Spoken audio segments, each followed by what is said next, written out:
vamos a seguir haciendo diálogos hasta el finales de mayo, que se puede, y después vamos a seguir. Son las instrucciones que nos ha dado la doctora Sheinbaum, así que habrá espacios para continuar, pero creo que con estas preguntas que reflejan algunas de las inquietudes generales de la audiencia, pues pasemos a lo que todos estamos esperando, que es escuchar la intervención de la doctora Claudia Sheinbaum Pardo.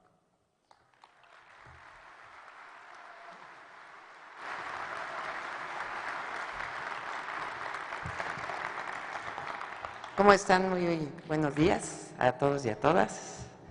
Muchas gracias al presidio y a los asistentes el día de hoy. Realmente me siento emocionada y entusiasmada por diversas razones que quiero compartirles. Más que una intervención científica, voy a hacer una intervención emotiva. La primera es porque cuando veo las caras de muchos de los asistentes, muchas de las asistentes, veo mi historia personal. Aquí en esta sala, pues por supuesto está Elena Poniatowska. Yo crecí leyendo Elena Poniatowska. Y no solamente por lo que representa en términos literarios, sino por lo que representa en términos de una mujer que a través de la literatura y de su historia se comprometió con los movimientos sociales y con las mujeres de nuestro país. También crecí cerca de Ifigenia, aunque en algún momento parecía que había distanciamiento por la circunstancia de la propia universidad.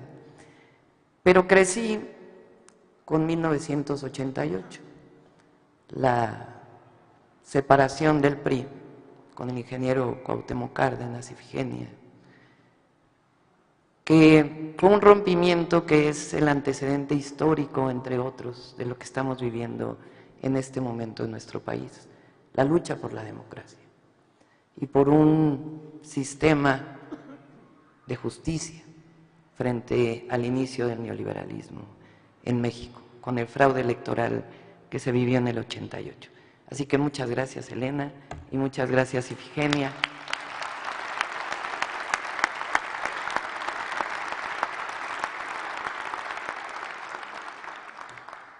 Segundo, porque de una u otra forma soy hija del 68. No solamente porque mi madre y mi padre participaron, sino porque soy parte de una generación que creció con quizá 3 valores fundamentales: la democracia en contra del autoritarismo y la represión, la justicia social y la honestidad. Y eso fue lo que me formó como persona, no solamente en mi familia, sino como parte de esta generación. Yo tenía 6 años en el 68, pero crecimos con la represión a cuestas y al mismo tiempo con el anhelo de libertad, democracia y justicia en nuestro país.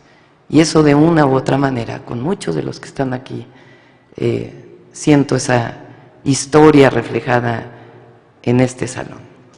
Y también la ciencia, porque crecí con científicos y científicas a un lado, luchando también por la justicia. Tercero, porque estoy en mi alma mater, aunque no estamos justo en Ciudad Universitaria, pero sí en la UNAM. Y en la UNAM estudié en el CCH Sur. Aquí está Mireya, con quien estudiamos, está Chela, con quien estudiamos. Entonces hay una parte emotiva también muy emocionante. Y al mismo tiempo estudié física y estudié mi doctorado en ingeniería en energía. Y todavía, creo que hasta este año, porque solamente hay 6 años de licencia sin goce de sueldo, soy investigadora del Instituto de Ingeniería de la UNAM, en donde dirigí un grupo de investigación que nos dedicamos durante años con estudiantes que formé de licenciatura, de maestría, de doctorado, al estudio de la energía y su impacto en el medio ambiente, particularmente en el cambio climático. Con mi grupo de investigación, aquí está Jorge, con quien colaboramos, trabajamos el Inventario Nacional de Gases de Efecto Invernadero, los modelos energéticos para la mitigación de gases de efecto invernadero, y durante mucho tiempo ese grupo de investigación fue parte de las ponencias que se hacían en la Conferencia de las Partes de Naciones Unidas. Pero en la UNAM aprendí también la lucha estudiantil, que me formó desde los 15 años. Primero en la lucha con el movimiento de rechazados, porque cuando entré al CCH Sur había miles de jóvenes que no habían podido entrar a estudiar la preparatoria. Y siempre me pregunté cómo es posible que haya jóvenes que quieren estudiar y que no se les permite estudiar. ¿Cómo es que hay un sistema que no permite que haya jóvenes que tengan la oportunidad, el acceso a derechos más que la oportunidad de seguir estudiando? Y después me formé en otros movimientos de solidaridad con movimientos sociales de maestros, de obreros, de campesinos, al mismo tiempo que estudiábamos con esa responsabilidad. Mientras estudié hicimos investigación en comunidades rurales, en la meseta purépecha, y después el movimiento estudiantil del Consejo Estudiantil Universitario, que fue el gran formador también de una generación, que luchó por, exactamente, que vive el CEU, que luchó por un derecho en particular, que es el derecho a la educación. En aquellos diálogos públicos, cuando querían aumentar las cuotas de la Universidad Nacional, los estudiantes pedimos el diálogo público, que había sido negado en 1968. Se abrió la oportunidad del diálogo público y ahí los estudiantes, las estudiantes, ganamos ese diálogo público, con un argumento básico que seguimos defendiendo hasta la fecha con el gobierno del presidente Andrés Manuel López Obrador, cuando fui jefa de gobierno en la ciudad, y lo vamos a seguir defendiendo desde la presidencia de la República. La educación es un derecho, no es un privilegio ni una mercancía. Y los estudiantes y los jóvenes tienen derecho a estudiar. Y la educación debe seguir siendo la gran transformadora de nuestra sociedad. Así que aquí también palpo y escucho y verán las generaciones de este movimiento estudiantil de 1986-87. Veo también aquí muchos amigos de mi madre y amigas de mi madre, que pues también fueron parte de esta historia, en el sentido de que crecí con una madre científica y aprendí que la ciencia es parte sustantiva del desarrollo. Y al mismo tiempo que la ciencia, el desarrollo tecnológico, la innovación son parte del acceso a los derechos. Porque sí es la libertad, que siempre vamos a pugnar por la libertad de investigación, pero también es la ciencia para poder cumplir la justicia social.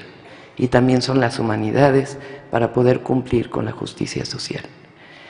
Y también la lucha de las mujeres, como parte de la historia de muchas mujeres que son parte de este auditorio, que han luchado siempre por los derechos de las mujeres, los amplios derechos de las mujeres.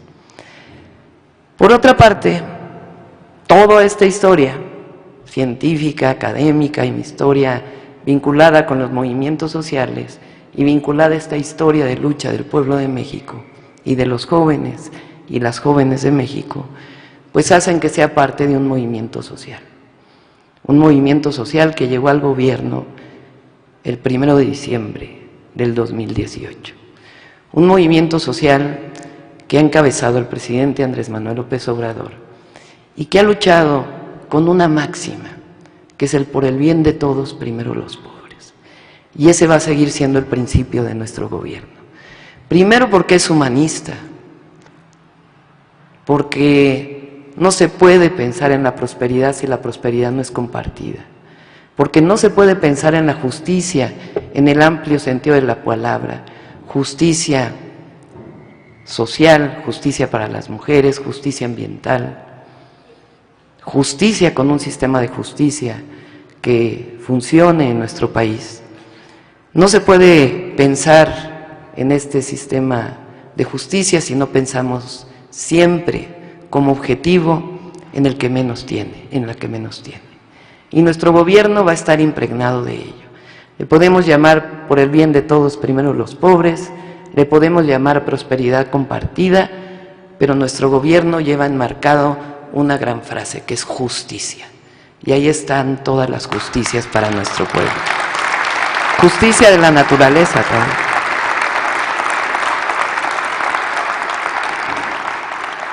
Así que en este marco, como científica, como parte de un movimiento social que me formó, como parte de estas generaciones que surgimos luchando en contra del autoritarismo, pues nuestro gobierno va a estar marcado necesariamente por ello. Y también, evidentemente, por el apoyo a la ciencia, la tecnología, la innovación, las humanidades y la cultura, como parte fundamental del desarrollo de un gobierno. ¿Cómo pensamos hacerlo?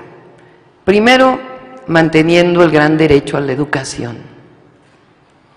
Educación inicial, educación básica, educación media superior, educación superior, posgrado vinculado con el desarrollo científico y humanista y cultural de nuestro país. Es impensable, con todo y las universidades del bienestar, las universidades que creamos en la Ciudad de México, que todavía haya jóvenes en nuestro país que no tengan acceso a una preparatoria o que no tengan acceso a la universidad si desean estudiar la universidad. Pregunto siempre en los eventos que tengo masivos, ¿qué es mejor?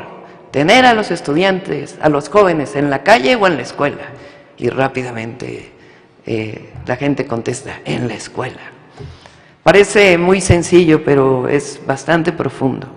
Y nosotros queremos a las y a los jóvenes en la escuela, a las y a los adolescentes en la escuela. En la medida en que tengamos a las y a los adolescentes, a los niños, a las niñas, a las y a los jóvenes en la escuela, en esa medida pues vamos a seguir construyendo un país de paz, un país de prosperidad y un país de justicia. Entonces el derecho a la educación va a ser una marca evidente de nuestro gobierno y por eso la historia que les conté previamente. Lo segundo es el apoyo a la ciencia, a las humanidades y la cultura.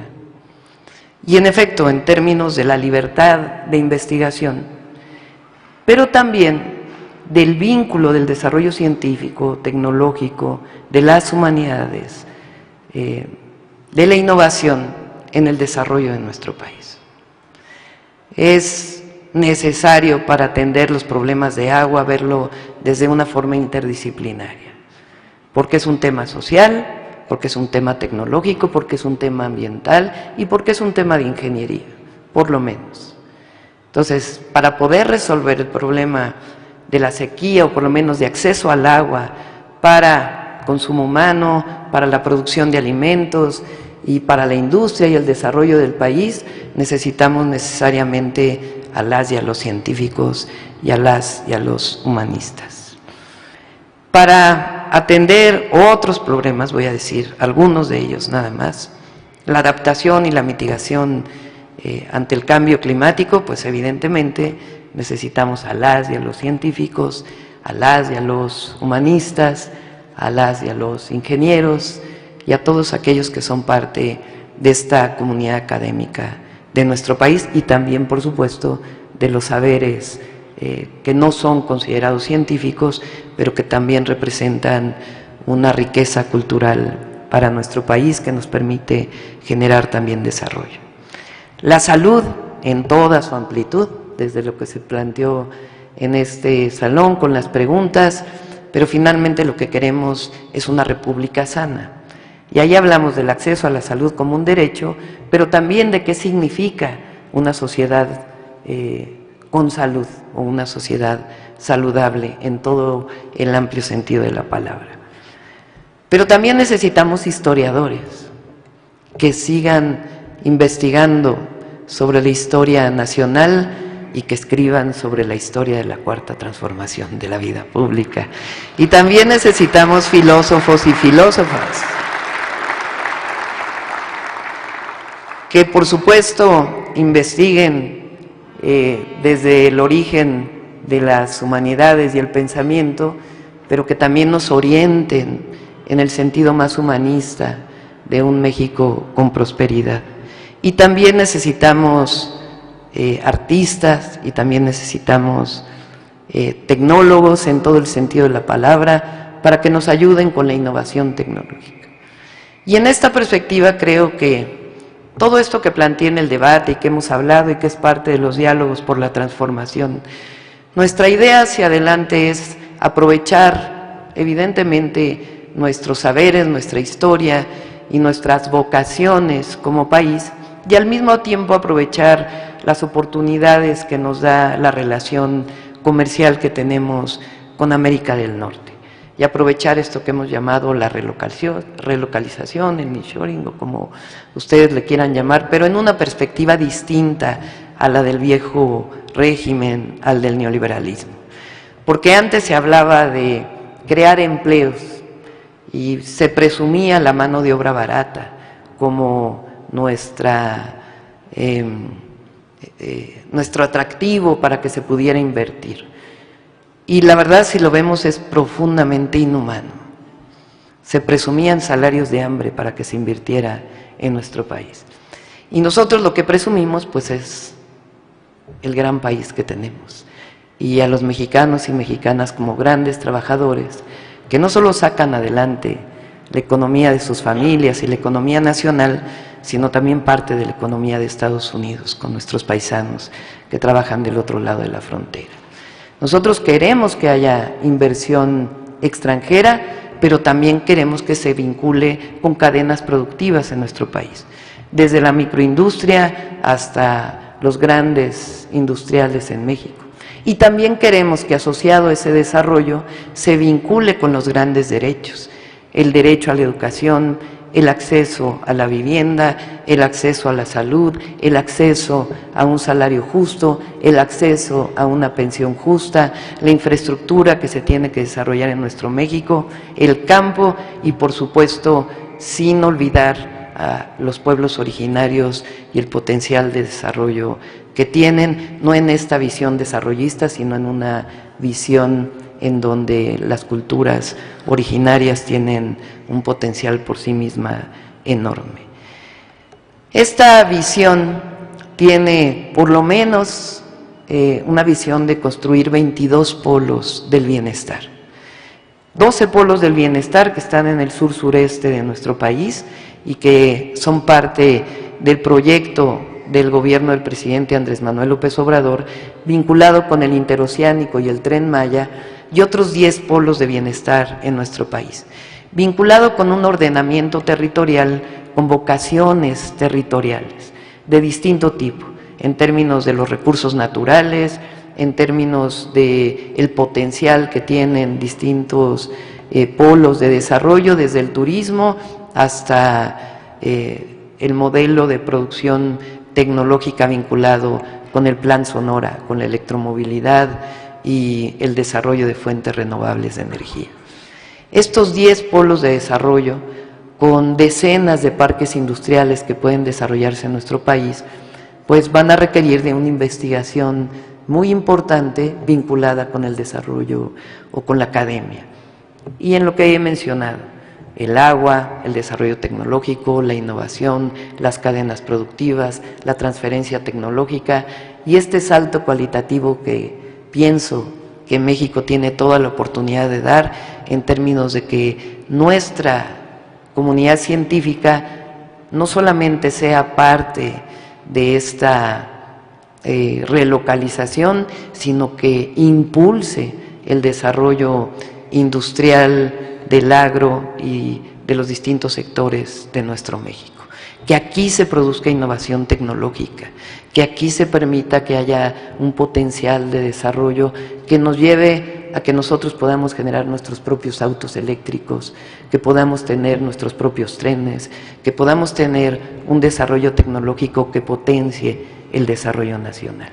Y para ello pues necesitamos a las científicas, a los científicos, a la academia, y la academia también pues tiene que comprometerse con este proyecto de desarrollo, con la libertad, que significa la libertad de investigación. Entonces, como verán, pues soy bastante entusiasta del México del porvenir y sobre todo invitarlas a seguir siendo parte de los diálogos por la transformación que coordina el doctor Juan Ramón de la Fuente. Agradezco el apoyo que nos dan el día de hoy de premios nacionales, de investigadores, investigadoras eméritas, de muchísimos investigadores, científicos, académicos que son parte de este patrimonio que tiene nuestro país, y mi compromiso siempre por el desarrollo de la educación, de la ciencia, de la innovación, de las humanidades y de un México próspero y con justicia. Muchas gracias.